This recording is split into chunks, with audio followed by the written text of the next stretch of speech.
Salam dan bahagia, Ibu Bapak Guru hebat dan praktisi pendidikan, dimanapun Anda berada. Kali ini, Ibu Bapak akan melihat contoh situasi pembelajaran di sebuah kelas tingkat sekolah dasar yang menerapkan pembelajaran berdiferensiasi. Mari kita saksikan bersama-sama.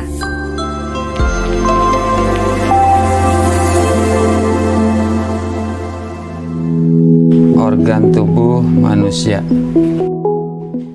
Minggu ini, Pak Kasim ingin mengajar sebuah materi tentang cara kerja salah satu sistem organ tubuh manusia, yaitu sistem pencernaan.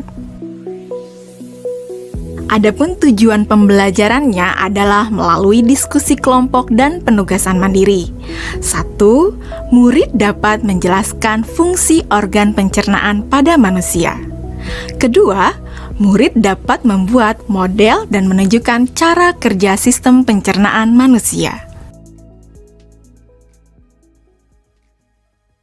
Sebelum pembelajaran dilakukan, biasanya saya akan melihat tujuan pembelajaran atau target apa yang akan saya capai pada hari itu. Setelah itu, saya melihat data atau informasi terkait murid-murid saya untuk menentukan strategi pembelajaran yang tepat dan penilaian yang sesuai.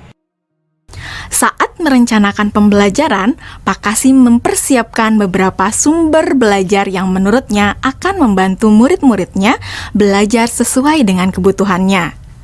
Sumber daya belajar yang disiapkan diantaranya adalah sebuah poster, berbagai bacaan yang memuat pembahasan tentang bagaimana organ pencernaan bekerja dari beberapa sumber.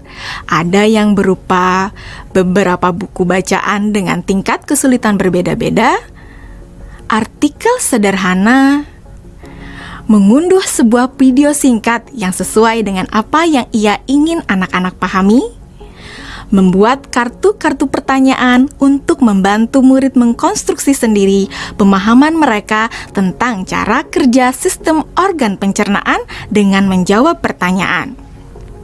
Sumber belajar yang beragam ini tentunya tetap sesuai dengan tujuan pembelajaran yang ingin dicapai, atau dengan kata lain mengimplementasikan diferensiasi konten.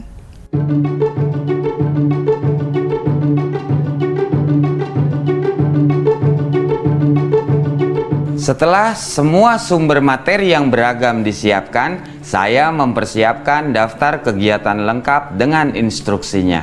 Misalnya, membaca buku atau artikel dan lain sebagainya, mengamati poster, mendiskusikannya, dan kemudian membuat ringkasan untuk menunjukkan pemahaman tentang isi poster tersebut. Menjawab kartu-kartu pertanyaan. Aktivitas-aktivitas tersebut walaupun berbeda-beda, namun semuanya bertujuan agar murid memahami cara kerja sistem pencernaan. Assalamualaikum. Bagaimana kabar kalian? Waalaikumsalam. Baik, Pak. Hari ini kita akan mempelajari tentang sistem pencernaan manusia. Saya, Pak. Di awal pembelajaran, Pak Kasim memberikan penjelasan kepada semua murid yang ada di kelasnya tentang tujuan pembelajaran dan konsep kunci yang ia ingin anak-anak kuasai. Lewat proses tanya-jawab dan contoh-contoh, Pak Kasim memastikan bahwa murid-muridnya memahami apa yang dimaksud dengan sistem. Pak Kasim meminta murid-murid bekerja dalam kelompok. Untuk penugasan kali ini, Pak Kasim telah mengelompokkan murid berdasarkan tingkat kemampuan murid membaca. Hal ini karena tugas pertama yang harus dilakukan oleh setiap kelompok adalah membaca materi bacaan terlebih dulu.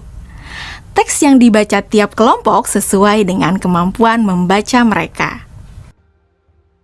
Selama proses murid melakukan kegiatan, saya mengobservasi dan memantau pemahaman murid-murid. Saya mendatangi tiap kelompok, mengajukan pertanyaan, dan memberi pertanyaan lanjutan kepada murid-murid yang memerlukan bantuan atau perlu diberikan tantangan lebih.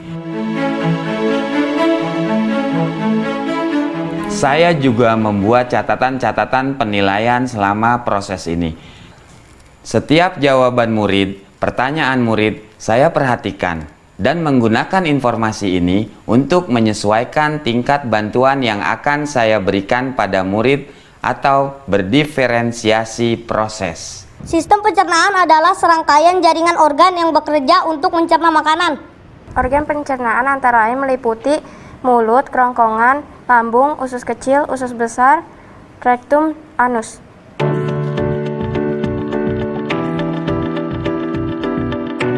Sekarang silakan membuat model yang menunjukkan sistem kerja pencernaan manusia secara mandiri. Selama proses murid-murid membuat model sistem pencernaan, Pak Kasim berkeliling melihat pekerjaan murid untuk mengetahui sejauh mana pemahaman murid.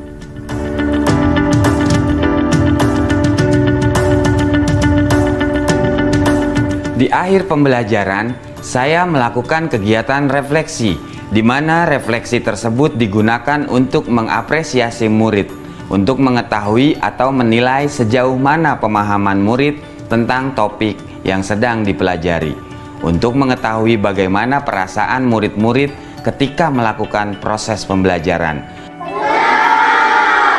Agdas, Senang, Pak. Arjuna, Senang, Pak. dan tentunya semua ini dapat menjadi informasi bagi saya untuk mengembangkan proses pembelajaran selanjutnya. Ibu dan Bapak guru hebat, demikian video singkat salah satu contoh penerapan pembelajaran berdiferensiasi di jenjang sekolah dasar. Tetap semangat, Ibu dan Bapak guru hebat. Salam dan bahagia.